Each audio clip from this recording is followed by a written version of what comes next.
welcome back to this new video on our channel Young Paragrams. My name is Anna and I want to welcome you to this new series that we're starting called Torah Topics. You could find these series as well in Spanish, and this series is called in Spanish in our channel. You could go to the playlist. It's called it's called Temas de Torah. So you could find that. So we're actually going to be studying the Torah, and if you don't know what is a Torah or what books, what Torah are the first 5 books of the New Testament, how it's known. These 5 books are Genesis, Exodus, Leviticus, Numbers, and Deuteronomy. These names are, its origin is from Latin, but in Hebrew it's Bereshit, Shemot, Vaikra, Bemidbar, and Devarim. Yes.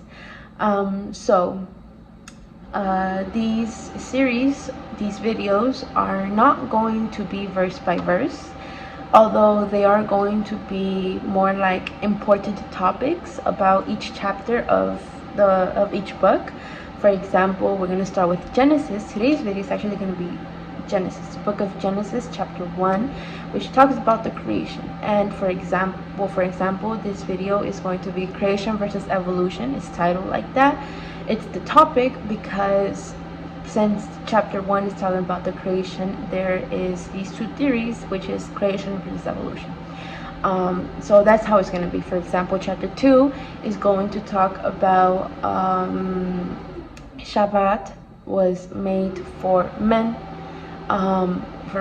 Chapter 3 is, or the next, it's so on. The chapter 3 is going to talk about the union as it was from the beginning, etc. Topics like that are like topics that are more well known in today's society.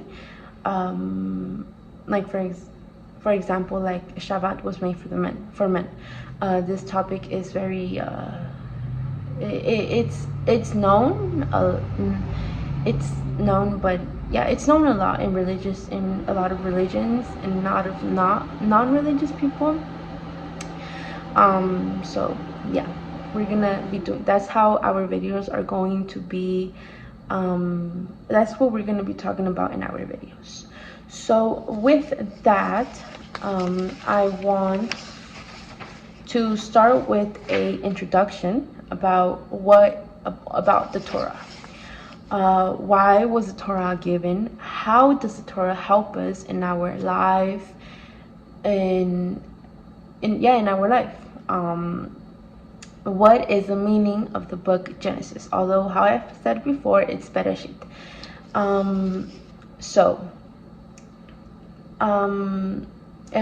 The Torah was given to be light and life in us, so that they are always in our mouths, in our thoughts, in our hearts, in our actions, and so that we fulfill them. The Torah was not given when there was towns or villages, like for example, groups of people that are separated in different I don't know, I think it's towns. That's the best word that I could think about right now. Towns. Yeah. But it was rather given when there was nothing more than a union between the eternal and the human being. There are things that are going to stay in our minds and that have to stay in our lives. And not only should we be listeners, but we should also be doers of the word. If we're gonna listen, or if the word tells us something and we're hearing it, we gotta do what the word says. We can't listen and not do, because then we're not giving good fruits. And that is something that we, as believers in the scriptures, we should be able, or we should give good fruits. And if we listen, but we don't act right away how the scriptures say we have to do and everything, then we have to work on that. And I have to do all of this in order to be children of the Eternal. The word Genesis is, well, the origin of the word Genesis is comes from Latin, yeah, and how I had mentioned before, in Hebrew it's Bereshit, which means the book of the origin or the book of the beginning. There is a debate in today's humanity, and not even in today's humanity, since the evolution theory came to life, there has always been debates about evolution versus creation. These two theories that are really well known in today's society, and are very talked about. There have been conferences, books, debates, etc., and every single human being knows about it. Either they've heard about it because of schools, because of religions, or it's really well known. And how I said, they either have heard about it or they themselves have informed themselves about these theories, about what does the evolution theory think or believe in, and what does the creation theory believe in. And so we see this, and well, now that I gave this little small introduction, we're gonna go to the scriptures and see what the scriptures mention about these two theories, and also so that we could know what we should believe in, us as believers in the Messiah and the Eternal, what we should believe in. Which, well, obviously we're not going to believe because if we're believers of the Messiah and the Eternal, we're obviously not going to believe in evolution, right? But we could see what the scriptures say about this and what we should believe in. And well, with that, I want to read Genesis chapter 1 verses, well, let's just read Genesis. And well, verse 1, it says, "In the beginning Elohim created the heavens and the earth. Now the earth was formless and empty. Darkness was over the surface of the deep, and the spirit of Elohim was hovering over the waters. And Elohim said, 'Let there be light,' and there was light. Elohim saw that the light was good, and he separated the light from the darkness. Elohim called the light day, and the darkness night. And there was evening, and there was morning." That was first day. "And Elohim said, 'Let there be a vault between the waters to separate water from water.' So Elohim made the vault and separated the water under the vault from the water above it. And it was so. Elohim called the vault sky, and there was evening and there was morning, the second day. And Elohim said, 'Let the water under the sky be gathered to one place, and let dry ground appear.' And it was so. Elohim called the dry ground land, and the gathered waters he called seas. And Elohim saw that it was good. Then Elohim said, 'Let the land produce vegetation, seed bearing plants, and trees on the land that bear fruit with seed in it, according to their various kinds.' And it was so. The land produced vegetation, plants bearing seed according to their kinds, and trees bearing fruit with seed in it according to their kinds. And Elohim saw that it was good. And there was evening and there was morning, the third day." Well, right here, we're going to read till here because it just, chapter 1, just how it's mentioned before, it talks about the creation. It explains step by step how Elohim created the heavens and the earth. And well, first, before I get more into more detail into these verses or this chapter. First, I want to share some information with you guys about the evolution theory, about what they say. Now, most of us know, and if we don't know, because I actually used to not know who was the founder of evolution until I started investigating about this topic, creation versus evolution. And so once again, some people may know, some people may not know, but the founder of the evolution theory is Charles Darwin. Charles Darwin was an English naturalist, geologist, and biologist, known for his contributions to the science of evolution. He was the protagonist of the studies that gave origin to the evolution theory of the species. Darwin affirmed that each species follows a transformation. Well, actually, I'm going to read some information right now that I found online in different resources. And I want to read to you guys what is it that these resources say about what Darwin, or what Charles Darwin, said about this theory, about what was the reason that he came up with this theory. And not only him, because later, when I read this information, we're going to be able to see that it wasn't only him that came up with this theory, but back then, before him, there were other scientists that actually wanted to or started there are other scientists that talked about this theory and wanted to put this theory more in life, but they didn't have enough evidence. And Darwin did, supposedly, right? Evidence. But yeah. I'm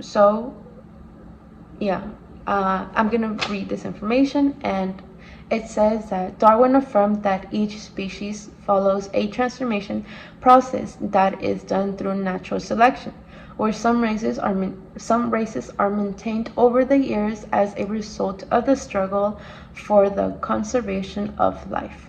Before Darwin, other scientists had already planted theories about the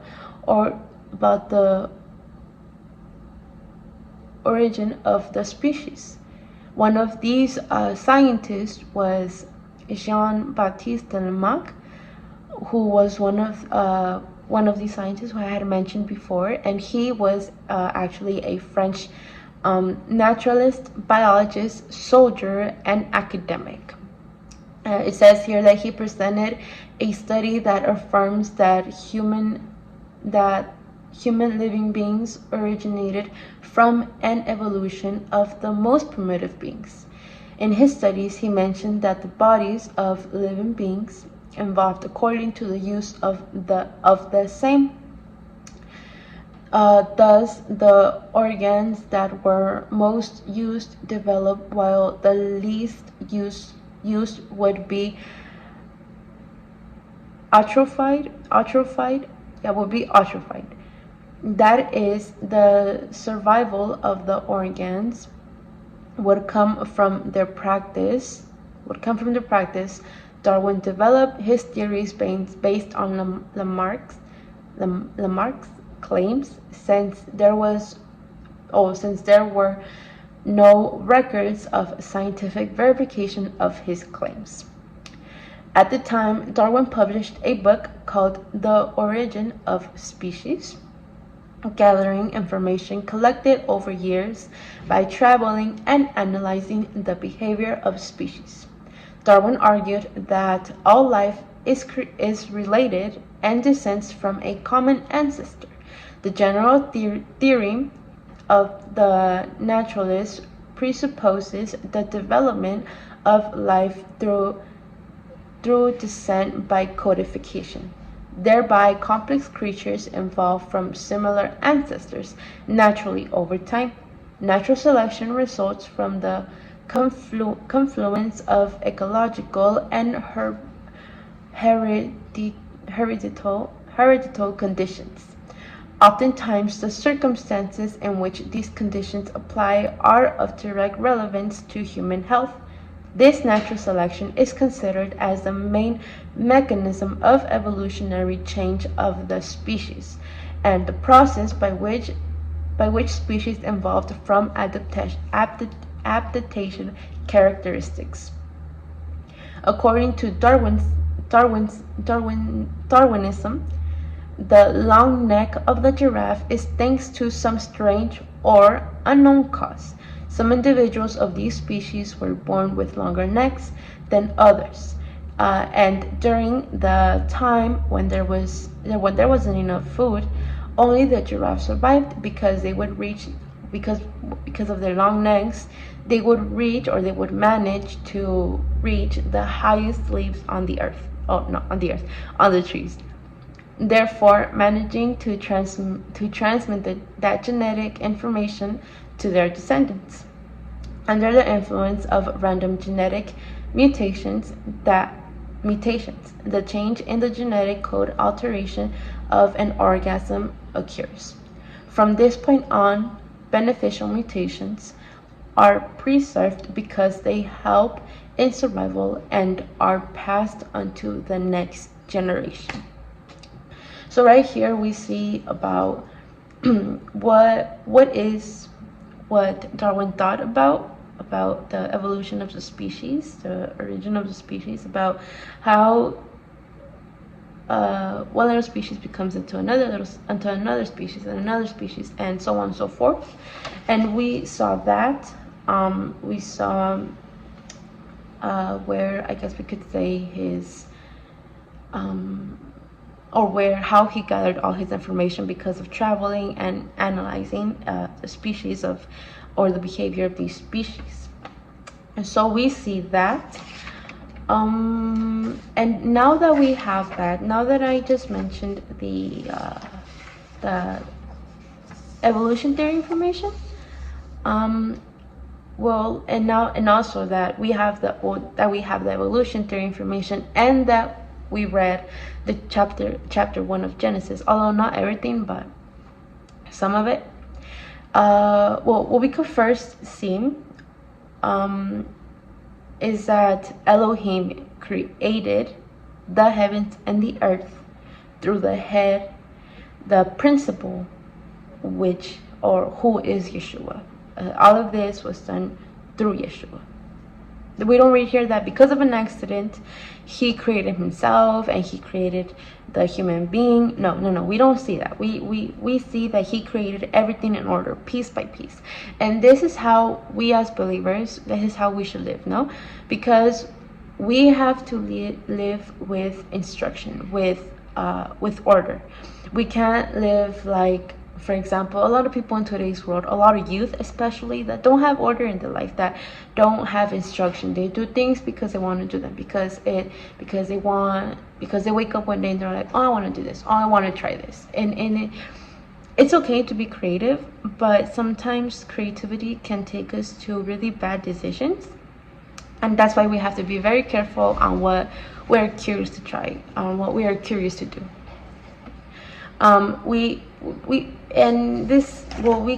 see that the Eternal created everything with a purpose. He created everything with everything is in order. He knows that is why he first created the environment before creating the human being, before creating the living being, because he couldn't create first the human being, he couldn't create first the human being if the environment wasn't created.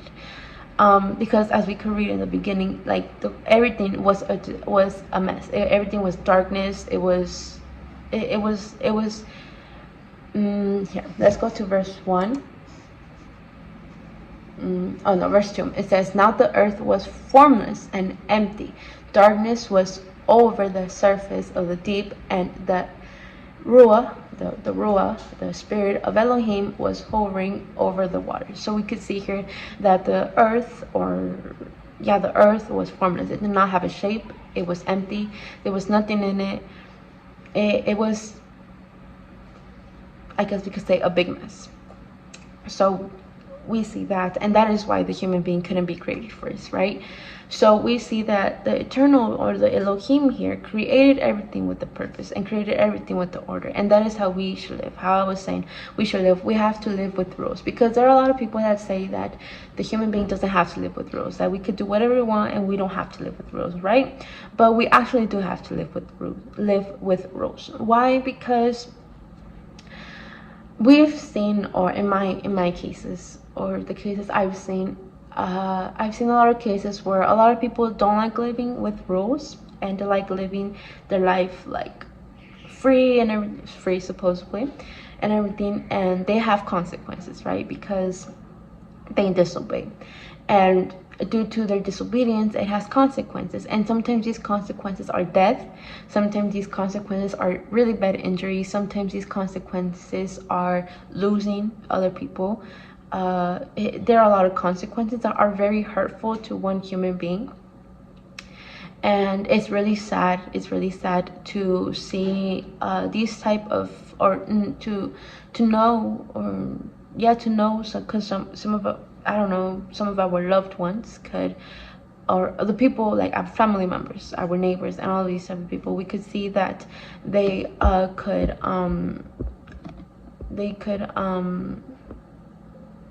could be living without rules, and because of not living with rules, there is disobedience, and because of disobedience, there are consequences, and this and that.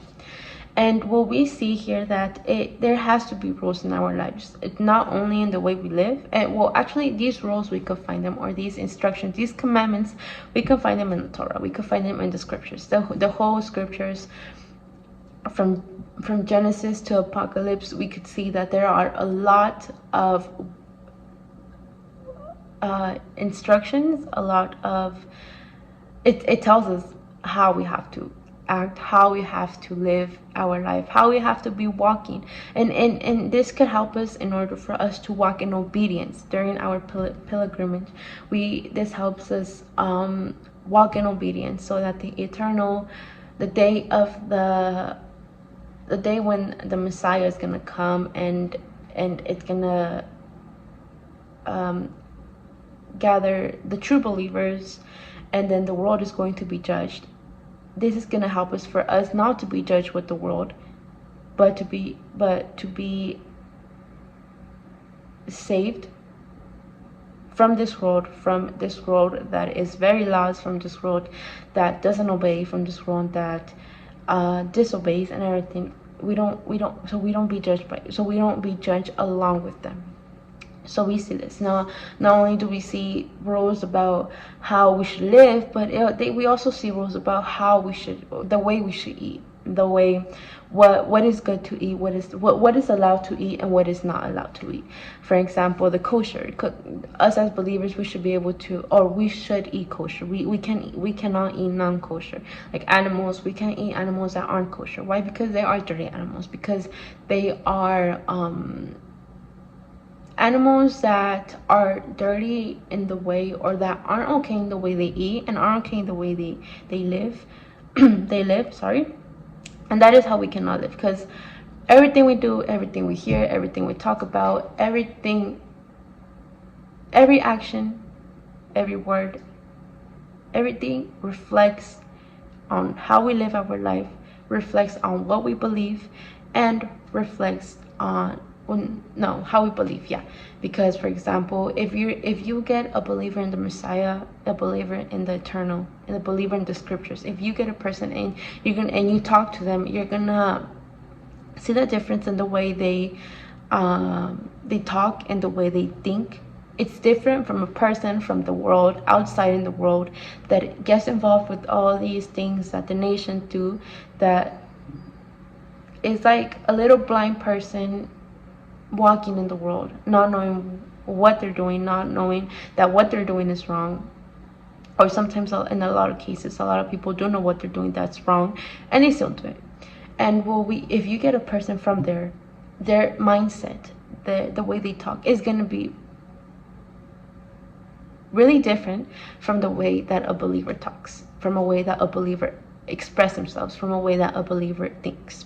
So that is how we have to, or that is why we have to live in order. We have to eat in order. And all of this, how he said, all of the scriptures, it's gonna help us. It's gonna help us to walk in obedience. And yeah, and sometimes, like for example, like sometimes a lot of people that are in the faith, or that aren't walking in obedience, they're walking in disobedience right now. Sometimes I was thinking about, or I was I was meditating about how sometimes people, in order to come, or sometimes people that are living in disobedience, right, and that are not exalting the eternal, and they're being disobedient, they are doing things that are not good. And sometimes people that come into the faith, that come into the faith, that come into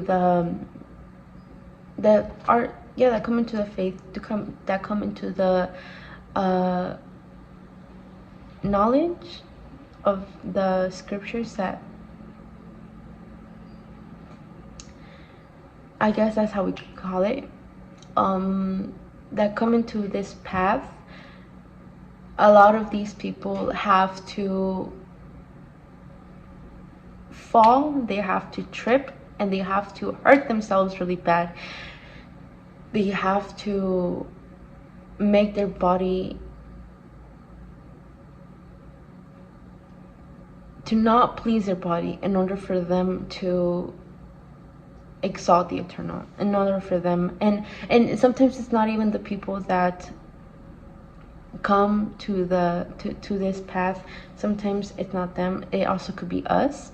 For example, us, we have to be able to not please our body. We can't please our body, because the desires of the human body aren't always good. So that's what we have to do. And that's what I was meditating during this week, during these past weeks, about how sometimes people have to trip, and sometimes they have to hurt themselves in order for them to understand and to reflect. And sometimes a lot of people go through these paths and don't reflect, and don't think about it, and don't make a change. And sadly, there are a lot of cases in our families, neighbors, friends, known ones. There are a lot of cases, and only the eternal knows why. The eternal is the only one that knows why. And and I was saying about how we have to be able to walk, or we have to live in order. We have to live in instruction. Like for example, Shabbat. We see here that Elohim created everything day by day. No, we see that he created one thing one day, another thing one day, and we could see that it's 6 days of creation and one day, the seventh day of rest. Right here we see that is where now us as believers, that is why we celebrate, that is why we say Shabbat, that is why we celebrate Shabbat, because this is another thing that a lot of people disagree in. A lot of people disagree in, because a lot of people say, oh, we don't need a safe Shabbat anymore, because Jesus came and we don't have to do those commandments anymore. No, it's not. There are a lot of people that say that, and that believe that. And in reality, we could see that everything that the Eternal does is perfect. Everything that he did since the beginning is perfect. Why? Because sometimes the human being overworks their body, and they focus too much on things that are materialistic things, and that at the end of the day, everything's gonna be gone. You're not gonna take nothing with you. It's gonna be gone. Because why? Because people in this world rob, and why put all your effort in things that at the end of the day someone could rob you, or at the end of the day of the judgment is going to come and you're not going to take nothing. So we could see that a lot of people overwork their body, because they want to reach goals, because they want to have certain things.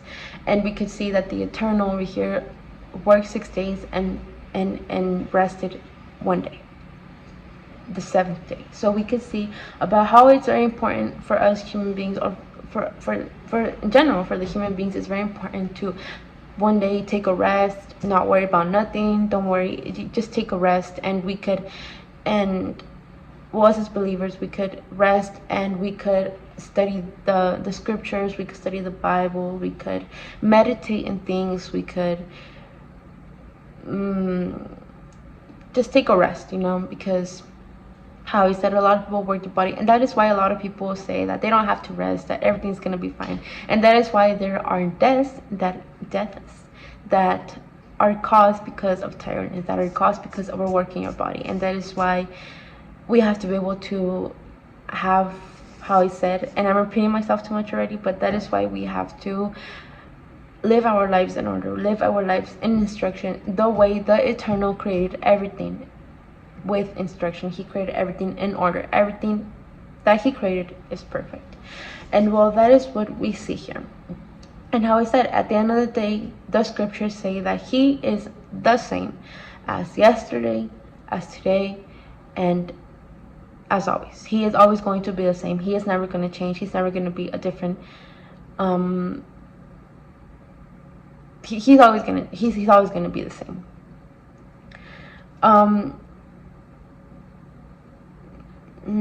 Okay. Yes. And that is why he couldn't create himself, nor he couldn't evolutionize himself, because he is eternal. He has always existed and he will always exist. This is why we can't consider him as inside the standards of the universe, but outside of the universe, being a much greater person, or a much greater Elohim. He is major, he is bigger than us. So we can see that. Now I want to go to John chapter 1 verse 1, and we're gonna read here. Okay, John 1 chapter 1 verse 1. Okay, so we're gonna go to First John chapter 1 verse 1, that says, that which was from the beginning, which we have heard, which we have seen with our eyes, which we have looked at and our hands have touched. This we proclaim concerning the word of life. Let me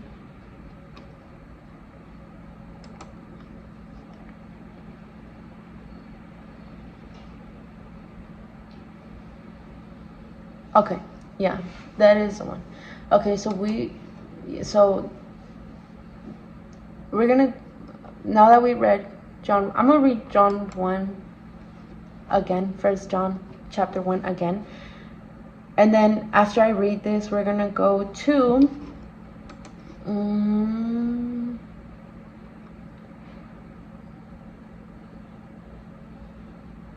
Colossians.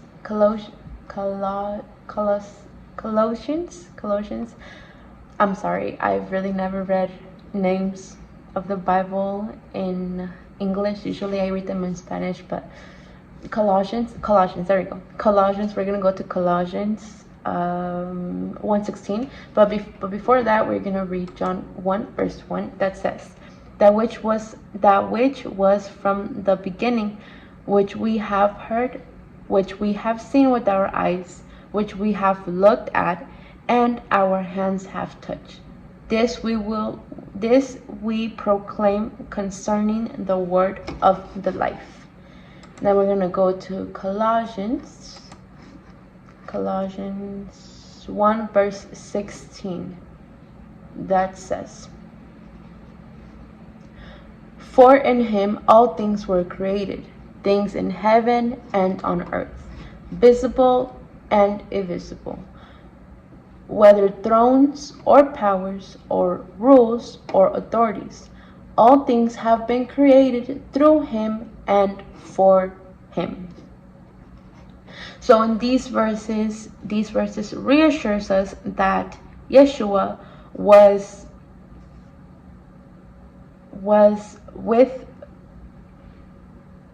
Elohim since the beginning, and he was the instrument that the Eternal used in order to create the heavens and the earth. This also reassures us that the story in Genesis isn't a fable, how a lot of people categorize it as. In fact, it is an event that it is an event that happened, and that is confirmed in the Besorah. Yes. And we also see that in these verses. Oh, okay, yeah, I already said that. Okay, and we could see that also the Eternal created Yeshua in order, so he created him in order for us to serve him now. For us that we are living in this world, we serve Yeshua. We serve him because because in the book of Apocalypse, we can read that Yeshua returns all the power, all the, in Spanish is reino, but I don't know how you say it in English. I don't know if it's kingdom or the throne. Yeah, the throne. He gives the Eternal everything. He has the Eternal everything. He says, Father, here's everything. It's all yours, right? So because once again, the Eternal deserves all the service. He created us, and because of that, we should serve him. Because of that, because just the fact that he gives us another day of life, that is enough. That is, he gave us another opportunity to walk more in obedience, to serve him in obedience. And we have to take opportunity of that. And that is why we have to be very grateful with the Eternal. Science can assume that it knows, or that they know, the origin of the physical things, but they cannot explain the origin of the spiritual things. If we go to verse 3 of Genesis chapter 1, we see in this verse that Elohim said, "Let there be light," and there was light. He did not say, he didn't say, "Let the light come," or come back, or because it's not how he said. I've been saying it's not an evolution. We see that there is a specific order, how I had said before, the order, 6 days of work, 1 day of rest, of how the Elohim created first the environment before the human being, because he couldn't create the human being and then the environment. So we see that he couldn't create first, that he created the environment first. Something that changed the perfection was the evil that man brought to this world. The perfection is no longer perfect, but goes against its nature, and therefore it's bad. With this, we see that in reality it is a creation, although, how I have said plenty of times, it was damaged because of the fall of the men. And this is why the Eternal sent his son Yeshua to restore everything that had been destroyed, by people who disobeyed the Eternal, by people who didn't want to fulfill the Eternal, who didn't want to fulfill the Eternal's purpose. So we see that, so Yeshua came to restore what had been destroyed.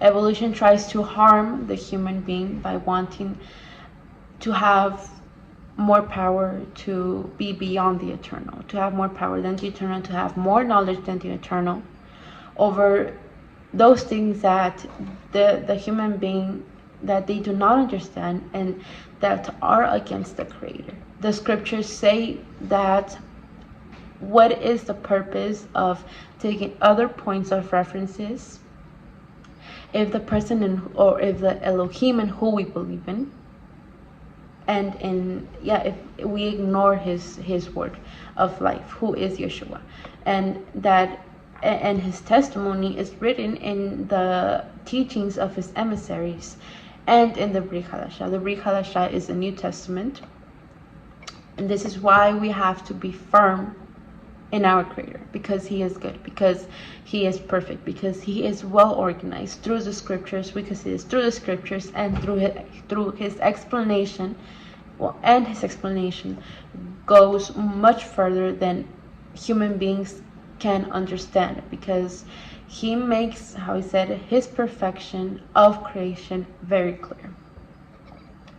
But at the end of the day, we decide what life we're gonna take, what path we're gonna take. If we're going to go through the evolution path, if we're gonna live in disobedience, if we're going to live without order, if we are not going to serve the eternal, if we are not going to obey the commandments, if we say we don't need to celebrate anymore biblical festivities, if we do that, if we choose to go through that path, we're gonna find disobedience, and we are not going to serve the eternal, and we're going to disobey him.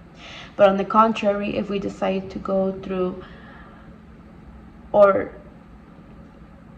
if we obey and fulfill the eternal's purpose through creation, if we obey him, if we obey the commandments, if we if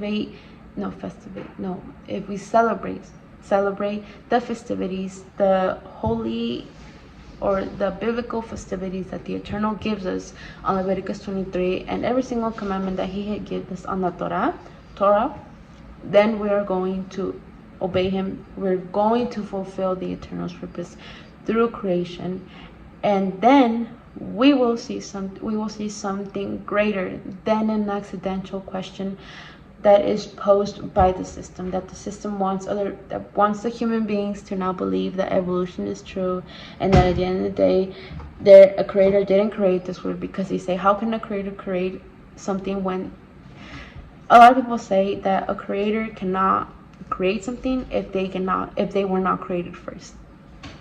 So it's very confusing at the end of the day. But how I said, we choose the path that we're gonna go, if we're gonna go through the right path or through the bad path. And we just have to be very wise in the things that we do. We have to think twice the things that we do. We have to think twice the things that we're gonna say, and be very careful the way we live our lives. And this is all for today's video. I hope it helped you. I hope you learned something from it. Thank you so much for taking your time and watching this video. I hope you have a wonderful day, a good night, or a good evening. If you have any questions, any comments, any concerns, or any topics, any suggestions of topics that you want us to do in one of our English videos, then please put them down in the comment section down below. If you like this video, please make sure to give it a like. But if you didn't like this video, you could also give it a dislike. Feel free to do whichever one. And have a really good rest of your day. Blessings and shalom.